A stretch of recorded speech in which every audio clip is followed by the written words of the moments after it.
This is the new book of Genesis, Holy Toledo. Rewriting the scriptures of Uru supremacy. This is the rise of the Negro. African man, woman and child. I'm only 1/3 of the trio. Born of the earth, infinite birth. I'm here to empower my people. I'm in a constant state of war. My adversaries want my life. I was told the world is yours. I'm down to mutiny tonight. I'm in a constant state of positive. Alright?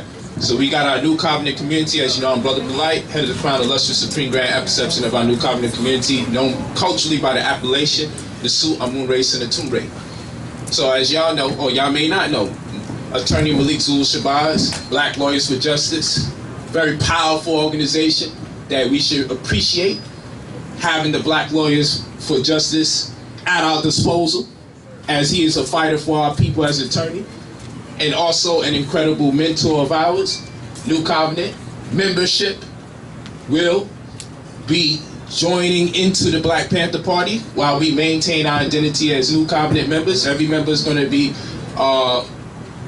going to get my express consent and mandate to join the new Black Panther Party to show unity, because we can't come out of this event with we can't, just because we in the same room and we ain't fight, like, come on, we better than that. We're a whole lot more intelligent than say, hey, no one fought today. Like, that's just trash. Like, after the first Million Man March and no one fought, that's a trash thing to say to report back to the people. Where's the unity? So someone has to show tangibly some demonstration of unity being applied. Come on now. All right? So out of humility, because Malik is young, he's still my senior. He's still a young man himself. He's still young in his revolutionary experience. He don't have enough gray hairs yet. So I still qualify him as a young man out of respect. But I am definitely younger than him.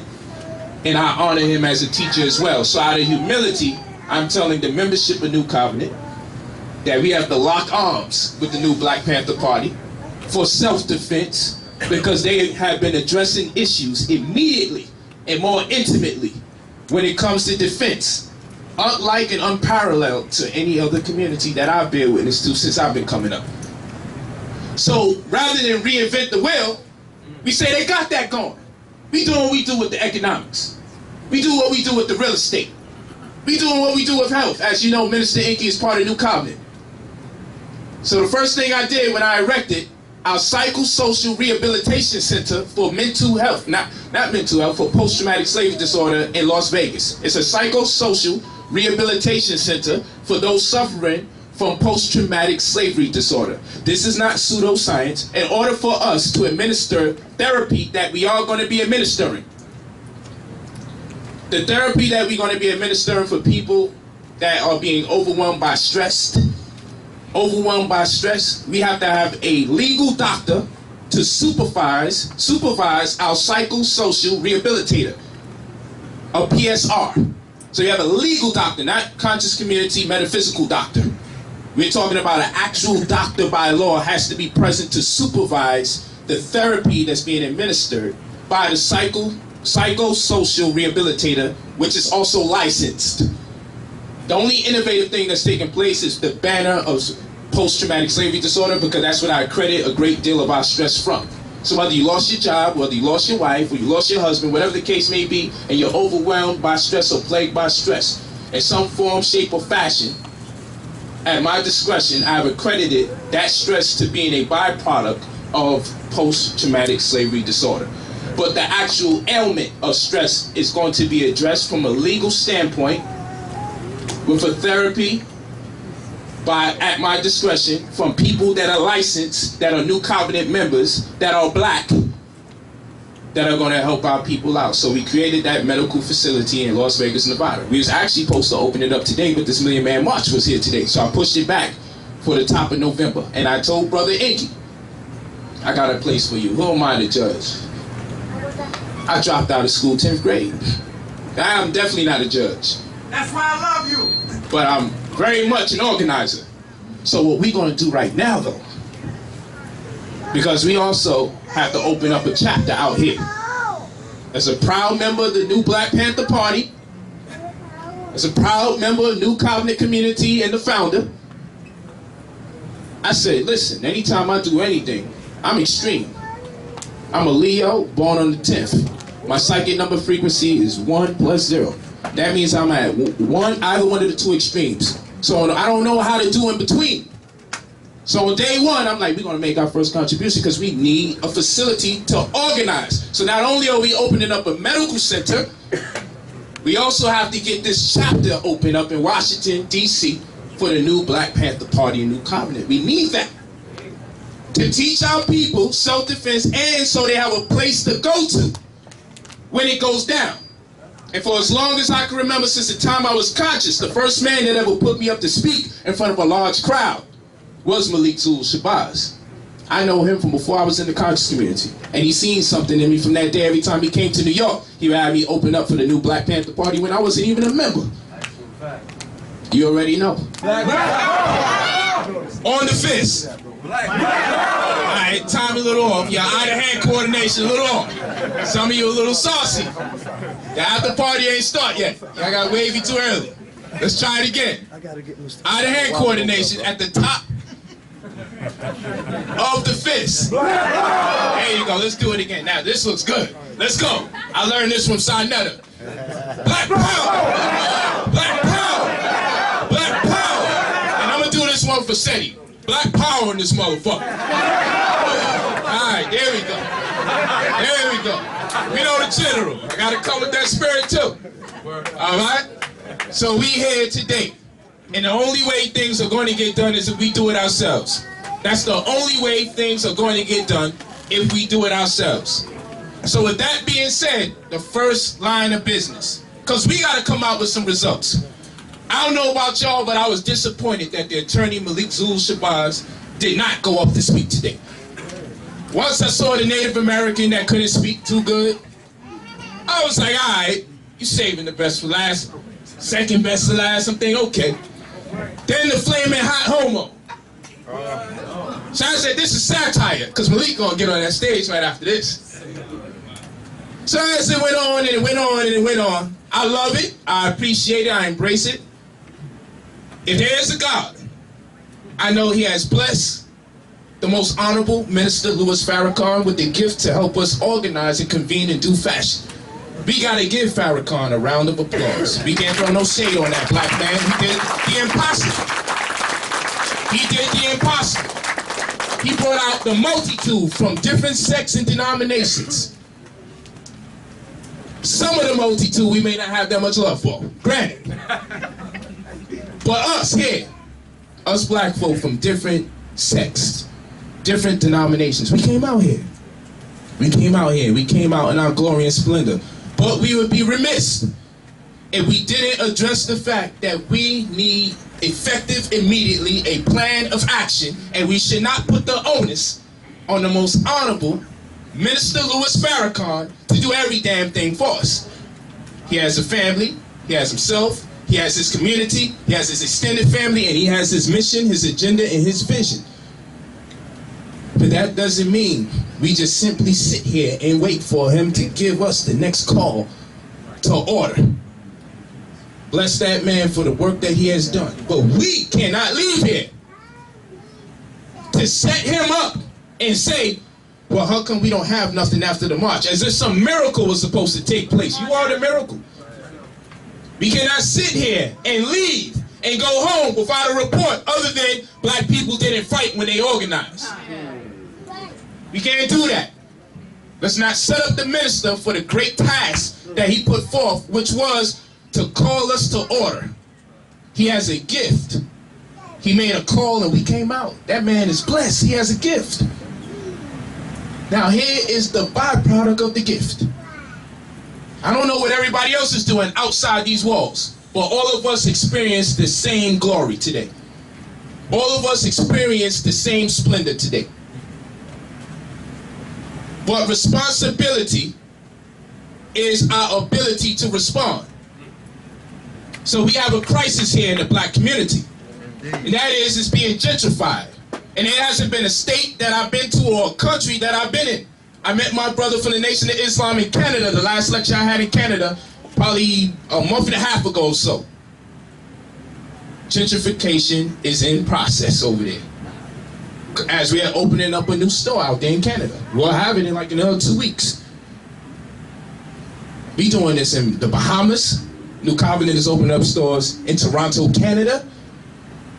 We're opening up, we opened up one actually in Las Vegas. We're not playing.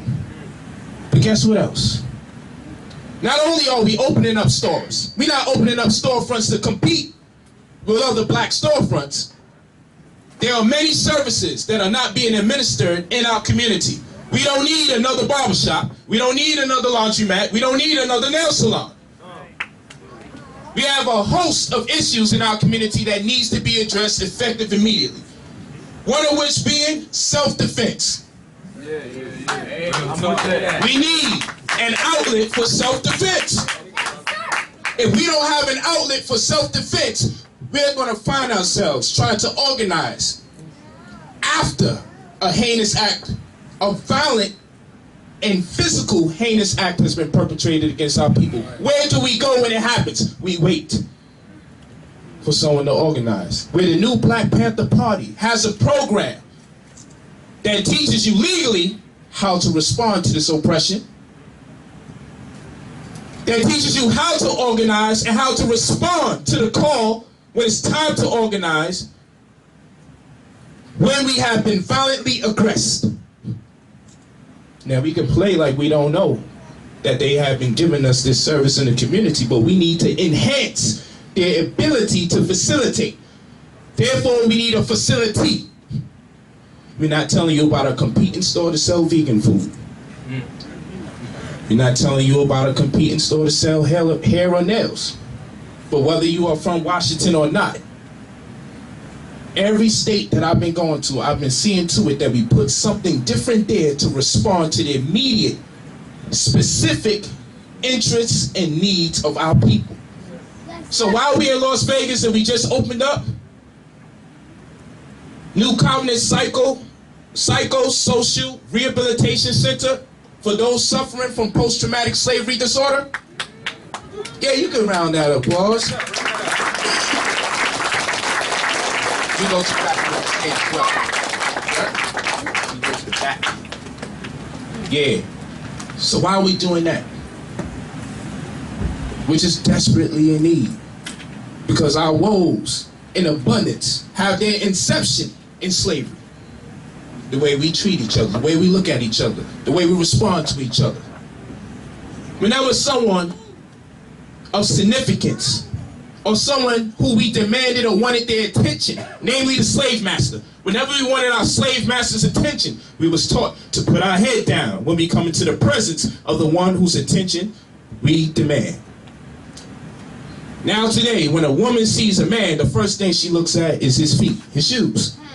She looks down before she looks at him directly. And when a man looks at a black woman, black man looks at a black woman, the first thing he's trained to do is look down on her too. To look at her buttocks. So the women are looking at the shoes, and the men are a step higher looking at her ass, but no one who is interested in getting the other party's attention is looking at each other or into each other through eye contact.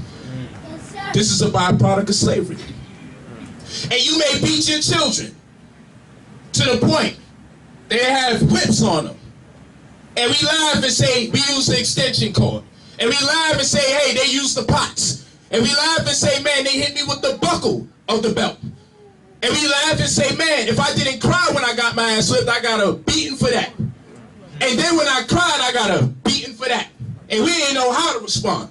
But these are the same games that the slave master played on us. When your parent says, get the belt, and you second guess it, you likely to get your ass kicked for that.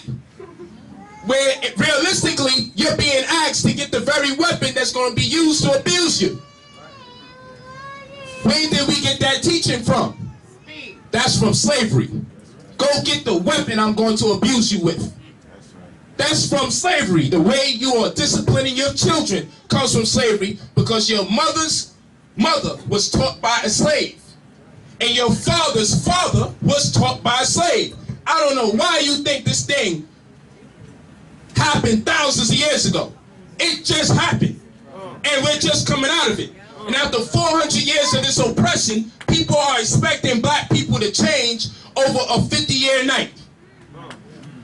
And there's no such thing. 400 years of oppression, and we want to ask why black people are so crazy. So the way you engage your wife, the way the wife engages her husband, the way the parents engage their children. Remember, your mother's mother was taught by a slave, and your father's father was taught by a slave. That's where the information came from.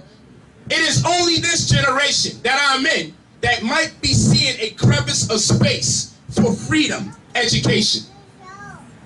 Because we are still stigmatized by the residue of the education that the slave got from the white master. The way you talk to your woman and the way you expect your woman to respond to the way you talk to her comes from slavery. You're treating her like you're the slave master.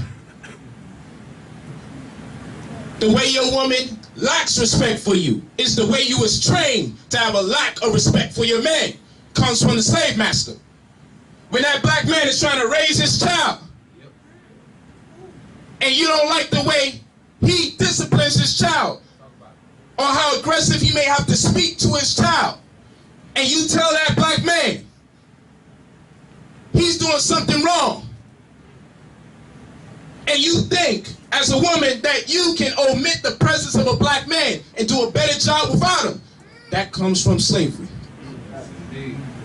And the fact that she's afraid of you to make a man out of your son comes from slavery. Because they will beat the husband in front of that woman. Keep him alive, but beat him. And if he's too aggressive, effeminize him and make him have sex with another man in front of his wife. But keep him alive, unless he kills himself. But what was the purpose of this? To break who? Not just the man, the woman. Because now when her son looks like he's about to be aggressive, any inclination of that little black boy looking like he wants to be an aggressive man, come on now. the stigma from her seeing what the father had to undergo for being an aggressive black male encourages her. It gives her the conviction to effeminize her son for his safety. And now, we see it today, he said that got nothing to do with slavery, but it's transgenerational behavior. It is transgenerational behavior. It's been practiced for so long that it's embedded into your psychology. Too many black women had their men made examples of in front of her. So much so that even until this day, when she sees a black man being a man to his child, she feels the necessity to intervene. And she feels, I can do a better job. And now she has played the role. After shunning so many black men, she is now playing the role of the man and the woman. And she's been playing daddy for so long, when she gets a boyfriend, she winds up in domestic violence. Because she's talking like a man to her man. I didn't say she was right to get hit upside her head. I'm saying you talking to untrained and undisciplined black men like you're a man. You're going to get hit. If that man is undisciplined and not trained, he's not a member of the Nation of Islam. He's not a member of New Covenant. He's not a member of the new Black Panther Party. You're going to get hit. And I don't want those shots at the Israelites. Get him. I ain't gonna do it. You know what I was gonna say. I ain't gonna do it. I see Cesaria earlier too. There you go. Y'all gotta do it. I can't do it. I stay focused. Stay focused, Polight. Spit the flame. But what I'm saying is this. If they're not trained, especially by the Nation of Islam, New Black Panther Party, some of our Israelite brothers, just to show love on the real, New Covenant, other organizations, if they're not inside of something that teaches them discipline, to stay clean shaven, to stand erect, to wear a uniform, to follow orders. These people, I don't follow nobody. I don't even want to join an organization. I'm conscious by myself, and that's why you are a vagabond. We gotta call a spade. You think you slick because you ain't joining nobody. But every teacher that we ever bear witness to had a teacher. There ain't been one teacher that came to us bastardized. Conscious community is filled with bastardized leadership. Negroes who feel they don't need to be under somebody else and be humble and follow orders before they go out to lead the world. Negroes who think they don't need a wife in order to lead. They can be a bachelor and teach the masses. And people get upset with that. The bachelors, the single men who try to teach, get upset. But you show me one leader in the world that the world trusts that has a bachelor up there on the stage leading their country. Show me a single man around the world. Show me a man without a woman that has been voted into office to lead a country. Because if your family won't listen to you, why the hell should your nation listen to you? And you can't keep a consistent relationship with the opposite sex. Why should we listen to you? It's not a knock on people who broke up. It's not to say women are perfect. It's to say the criteria for leadership is you gotta have a family. Columbus law and family is business. Families rule the world. You can call them Illuminati, you can call them the bankers, but families rule the world. They're all related through blood. No one is doing this as an individual. Everybody is connected to each other on that genetic tree. Well, we want to be the individual. So what I'm telling everybody is this. We can't do it in every state at every time. Can't get 100% from one person because if something happens to them, you have nothing. But we can't get 1% from 100 people. And if something happens to one person, we still got 99%. And we can make concessions for that void until it's time we find someone to fill it. So we asking everybody for their 1%. So yeah, we got a psycho-social rehabilitation center to address the mental health of our people that have been plagued in the offset or in the interim of the slavery process and the post-slavery process. But what will we do in Washington? Everywhere I go. We going to Toronto, that is going to be the bookstore there in Toronto. And Center for the Youth to teach them entrepreneurial skills. That's why the 20-year-old and the 21-year-old is a person, or the two brothers that I put in control of the store. And the rule was you have to have a girlfriend. You're not going to run this business. You better pretend like she's girl something, because when I come around, I need to know that you're in a relationship, and that woman has to co-sign your manhood. Otherwise, you can't have that store. So I got two young brothers in training, not only to run the store, but to also maintain their relationship. Because we don't have it in the community. We don't have nothing in the community teaching black men how to be black men, especially in times of crisis. When a black man loses his wife, who does he go to speak to somebody so his mental health can be restored?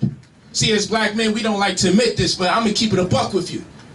Women be on some shit where they be moving on. Like, we talk a lot of shit, hella shit. But we still going through a healing process, quiet as kept. And she done got her a new homie. Like 2 months in. And I'm still healing. Well, where do we go? While we healing, and now you become the baby daddy that's causing the problems. Because she got her young thing. And it's just black power all day. And it's just eating you away and tearing away in your mind. And you need someone to speak to. Because you're going to be in the mirror too many days looking at yourself, thinking that that's why she left you. And she may have left you because of your personality. Or you may have perpetrated a fraud when you met her and became who you really was after 6 months. And she couldn't recognize you no more. But this is all slavery. This is all slavery.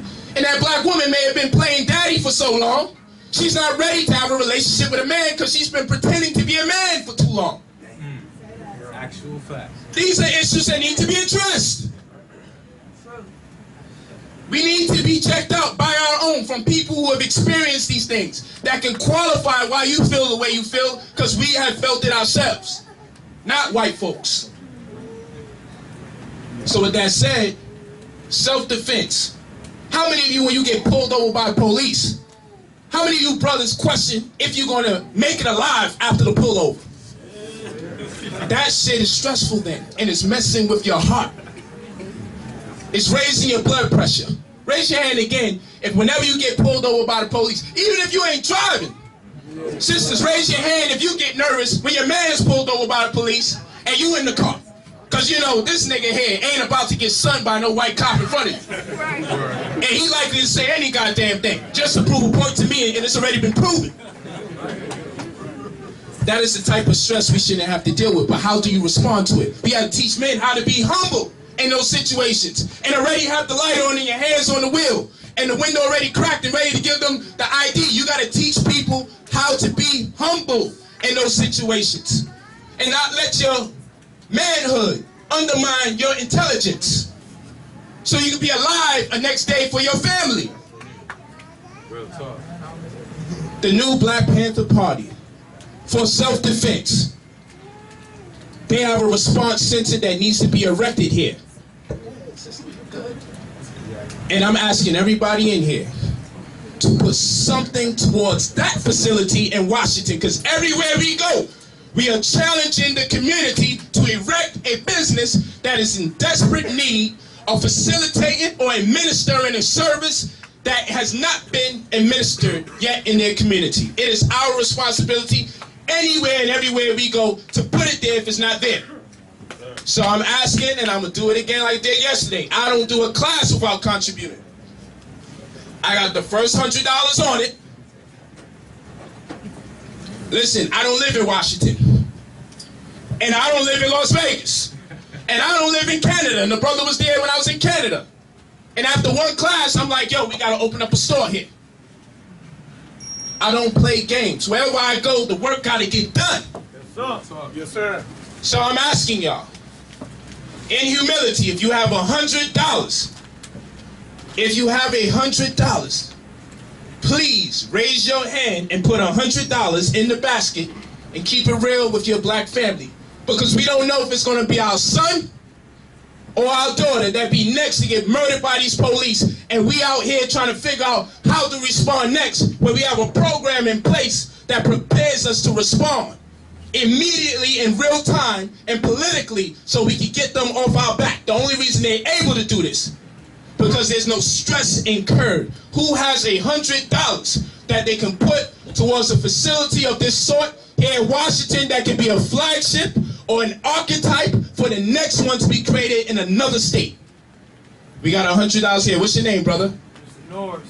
Mr. Norris. Black power! Black power! Black power! Black power. Let's get a black power for every damn 100 we get in here. What's your name, my brother? Black power! Huh? Dustin. Let's give Dustin a black power. Black power. Come on, man. Get the hundreds out. Get them out. And I'm going to donate a portion from whatever books are sold at the end of the night, like I did yesterday for the store. We got to give. What's your name, my brother? David. David? David from Bermuda. See, he's in Bermuda. He can be selfish. Say, man, shit, we need this shit in Bermuda. Shit. But don't be like that. David from Bermuda, another $100. Come on. Black power. Get this person up here. What's your name, my brother? Courtney. Courtney. Hold on, we gonna get this pot some love. It's itching. Courtney, let's give him a black power. Black power! And he gave 100 last night, like I gave 100 last night. We gotta give it up. This is our family that's in jeopardy. We gonna complain and complain, but the power is in our hands to change the problem. We gotta charge y'all with the conviction. We're not saying just donate aimlessly. We're saying donate towards a cause, and damn it, demand that you see that center up after we put this money in. That's what we're saying. If we say we're raising it for something, give it up. If we just ask for it aimlessly in the air for whatever, then don't give it up. Well, we talking about accountability. And we need a place, a flagship that other states can look at this center. Look at this chapter that has been erected and say, you know what? We need that here. So I could go into town and make it all make sense, only to raise that money. Who else has $100 towards the cause? I knew we had something. What's up, African? What's your name? What's up, African? That's what he wants. What's up, African? Give What's up, African a black hand. Black power! How much did we raise so far? Because we know this shit is being gentrified. So we know rent is going up. How much you got over there, my sister? 300. We got 300 over here. What we got over here? Got 400 there, so we got 700. We gotta make that rack and go past it. Is there any other $100 out here? Because when I raise this, I'm gone. I have nothing to do with it. They gotta do the work. It's real like that. I wanna have a track record. Wherever I go, some shit get built. That's what I'm about. I ain't about going to no damn meetings and marches and we come out with nothing at the end time. Wherever we go, something has to be built. Otherwise, the discussion was moot. No more talking this shit. The only reason we organize and get the spirit up is so that the nigga that's in you that don't want to donate, after cracking the code in an hour and a half lecture, you can come off them dollars so we can create something better for your community. That's the reason for the lectures. To crack the code and make you have knowledge, a thorough knowledge of yourself and kind, and why self-preservation is first law. And that's what I can't knock the white man for. But when he practices self-preservation, he thinks murder first. He thinks he feminized first. He thinks homosexualize you first. He thinks put GMOs into your food first to preserve his race. We can preserve our race, but we gotta have an economic revolution. You want guns, you gotta buy them. You want guns, you might have to make them eventually. That's the logic. You want guns, you might have to send people to school to learn technology. You want politicians to do something for you, you're gonna have to fund them. Fund their schooling. Have a contract with them by way of the community and send the brightest amongst your own in the community to go to school on your behalf. And have them on contract to commit themselves to the black agenda. And when they get into office, you will not have to complain when you need their response because you're the reason they're in there in the first place. Stop trying to have an effect on campaigns you didn't fund. You're going to have to fund the leadership in politics. Send them to school. Pay for their flyers and their banners and their buttons. Get them into office. And then and only then can you demonstrate your political power. Because you won't have to roll the dice and hope they respond to a people who haven't effectively organized. And that's what our status correction is about. It ascertains your political legal disposition, your limited commercial capacity, and your genetic reference as it relates to nationality. Not the pseudosciences of hitting people with cars and you don't have to answer to it when you go to court. You're not getting away with vehicular homicide. Not to throw your birth certificate and your social security in the water and try to get billions of dollars back from it. We're not talking about that. We're talking about politically organizing. We're talking about establishing parties. We're talking about becoming a resident on a land in particular, whether you live on that land or not. If we buy some land in Arizona right now, which we did, we buy some land in Arizona, and we get everybody in here to be a resident of Arizona, and everybody that's following us on YouTube to become a resident in Arizona. You make up the populace even if you don't live there, which qualifies your political power. You will not have to beseech a leader in politics. They will look for you. See, this is strategy. Because now you can make up 70% of a population, even if 50% of us that make up the 70% are not even from that place geographically. But you have the numbers, and people will lobby for your attention and say, what do you people want that accommodate for 20,000 people in this community? What do you want in exchange? A school? What do you want? Some laws in your favor? Because I'm going to tell you, before you smack the shit out of a faggot, you're thinking, this is a hate crime. And nigga ain't trying to go behind the wall for that. Before you violently address a Jew, you say, I don't want to go down for no anti-Semitism. It's a Semitic crime going against it. Well, what is the stigma for when you kill a black man or a black woman? Is it a hate crime? What is it? Nothing resonates in the oppressor when he kills a black man or a black woman, because politically, they haven't identified their legal disposition as a community that makes up a significant number that can control or waiver a decision in politics. People don't want to be smart to have a revolution. Sometimes they just want to bang, bang, shoot, kill this one, kill that one. That's what they want to talk about. But this is grown folk business. I can't come here and tell you, just kill the white man. I can't do it that way. Only if it would work, you'd hear it from me right now. If I thought that it would work, I'd be down with it. Trust me. But we gotta be smart. And if we got rid of every cracker on the planet, we still will have black problems that they precipitated. We gotta address these issues. If you have $50, we going down, but we gotta find it in here. If you have $50, please pull out the $50 and see to it that we get this flagship, this archetype for self-defense in this community so the world can look at it and say we gotta do the same damn thing. It's not that this is exclusive to Washington. It's that it has to be done somewhere so it can be replicated by other people. Who has the $50? Thank you, my brother. Let's get a black power for this brother right now. Black power. Let's get it again. Let's get it again.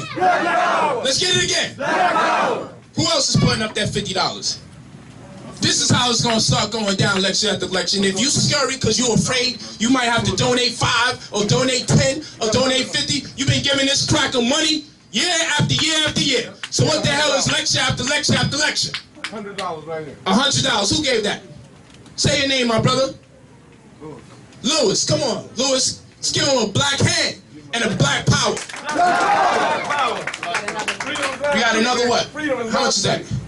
$50? $60. Who gave that? White man giving food stamps, that ain't free. That's right. I'm not paying for it. He hustling. He making money off of child support. He making money off of food stamps. He making money off of Section 8. Every damn thing he gives you comes with a compromise. And you want to ask your own people for a refund, but can you get a refund for that education he promised you will change your world, and now you owe him $60,000 in student loan? Have you ever asked for a refund because the education didn't pan out the way you anticipated? Who else has $50? Right there in front of you. Let's go. What's this brother's name? Black power. I know you don't do this for the glory, but sometimes we gotta acknowledge our brothers and sisters for what they do, because he has a business that he's running, but he's taking the time out. Despite the radio show he has, and he needs his own support as an entrepreneur. But he realizes the expedience of organization and facilitation. The only reason we should organize is to facilitate. We gotta change the model in our community so people can follow after it. If you got a business plan and you got a strategy, we'll let you talk. But if you just want to sound smart for 2-3 hours, sit your ass down, nigga, because we ain't got no time for that. It's getting tired now. You know about the sun, moon, and stars, the dark matter, the melanin. You read in the future, you read in niggas' palms, and your ass is broke. This shit don't make no sense. Who else has $50? If you have $50, come on down. This is the new show. Thank you, sister. What's your name? What's your name, sister? Joy. Okay. Give her black power. Black power. Rolay. Yes. Give her another black power. I told you, black woman is God. Come on, sisters. If you got somebody on child support, we want PC off of that shit. Give us some of that money. Let it do some good. And brothers, if you tricking on a woman, if you got a mistress, and mistresses get it better than the wives, because they get the private hotel treatments and all of that because they can't go home with her. Stop tricking on her ass and help this center be erected in your community. Come on. Who has $50? Come on, you can do it. Who has another $50 to support? Oh, we got something back there? Let's get them back there. Let's get that black power. Let's get that. And then let's show some love for the sister Jonisha over there who opened up our bookstore in Chicago. She's a pioneer. When we opened up the New Covenant bookstore, she was the one.